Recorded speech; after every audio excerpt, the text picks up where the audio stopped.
l'époque, les investisseurs commençaient à fuir le pays jusqu'à l'intervention, comme on a vu, de la Banque centrale. Alors une question aujourd'hui, la Turquie d'Erdogan a-t-elle vraiment les moyens de ses ambitions?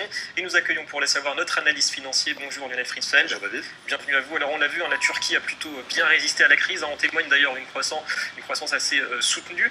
Est-ce que la Turquie, d'après vous, est partie pour s'installer durablement dans les grandes puissances? Alors sans doute, elle est aujourd'hui déjà à la 17e position en termes de puissance de grande nation, avec un PNB de près de 820 milliards de dollars. Elle se situe dans ce groupe proche, elle devance l'Iran, l'Arabie Saoudite, l'Australie, l'Espagne. Donc véritablement, il y a beaucoup de possibilités pour la Turquie, surtout qu'elle a une économie vraiment diversifiée, avec 10% d'agriculture, notamment 30% de services et 60% d'industrie. La Turquie, notamment, on peut prendre des exemples, dans tout ce qui est agriculture, elle est notamment leader dans tout ce qui est la production de pastèques, de cerises, notamment d'épices, le Kutaş Group, qui est le plus grand groupe mondial, notamment spécialisé dans le paprika en Turquie, tout ce qui est d'un point de vue industriel.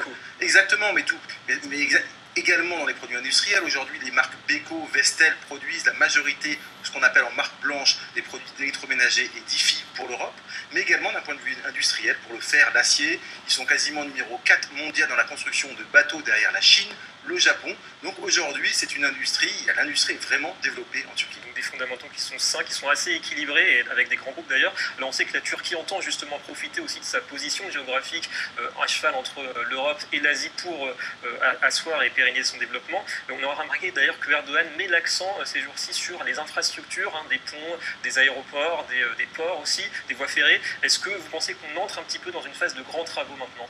Alors effectivement, mais surtout il faut revoir la liste des grands partenaires commerciaux de la Turquie, qui sont d'abord à l'export l'Allemagne, toujours important, et l'Allemagne a un système notamment de train assez performant, mais aussi l'Iran, l'Irak, le Royaume-Uni, ça c'est important, et à l'import, elle importe surtout de la Chine et puis de l'Allemagne. Donc effectivement des grands travaux d'infrastructure, mais liés avec ces grandes puissances internationales, notamment avec les pays du monde arabe. Alors, côté point faible maintenant, Lionel, on sait que les investisseurs se méfient parfois des risques socio-économiques qu'on a vu avec les manifestations l'année dernière. Où se situe, d'après vous, le talon d'Achille? On sait que la monnaie reste faible justement parce que les investisseurs redoutent ces risques. Alors, effectivement, le talon d'Achille est toujours en fait la monnaie locale, la Turkish lira. Comme tout pays émergent, comme le Brésil, quand il y a une espèce de dévaluation un petit peu, quand le dollar est faible, tous ces pays en pâtissent puisque ce sont des pays exportateurs et donc mécaniquement, leur monnaie se renchérisse. Donc, premièrement, la monnaie. Deuxièmement, aussi cette histoire qu'on attend à peu près depuis plus de 10 ans avec cette possible entrée dans l'Union européenne, mais en fait qui ne se fera pas ou qui ne se fait pas. C'est véritablement aussi un des points faibles de la Turquie. Et troisièmement, c'est la compétitivité, on va dire, du marché du travail, puisque les investisseurs étrangers, notamment dans le textile, qui est extrêmement important en Turquie, pourraient vouloir en fait délocaliser dans d'autres pays quand le coût de la main-d'œuvre est beaucoup moins cher. Alors, on va revenir, si vous voulez bien, à Recep Tayyip Erdogan. Il prône souvent un nouveau modèle économique au niveau mondial, une meilleure répartition des richesses. Vous pensez qu'il peut aujourd'hui peser pour peut-être plus d'indépendance des nations par rapport d'ailleurs au FMI, comme souvent il le prône lui-même?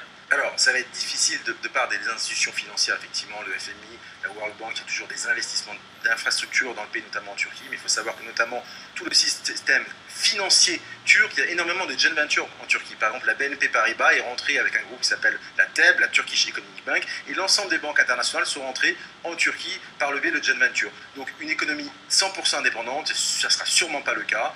Et ce qui est très important en Turquie, un des secteurs clés également, c'est le secteur du tourisme, qui représente 10% du PNB. Donc sur ça, effectivement, les Turcs peuvent être en indépendance. C'est difficile de sortir de la globalisation. Merci beaucoup Lionel Friedfeld pour toutes ces explications. Allez, direction le sud-est de l'Ukraine.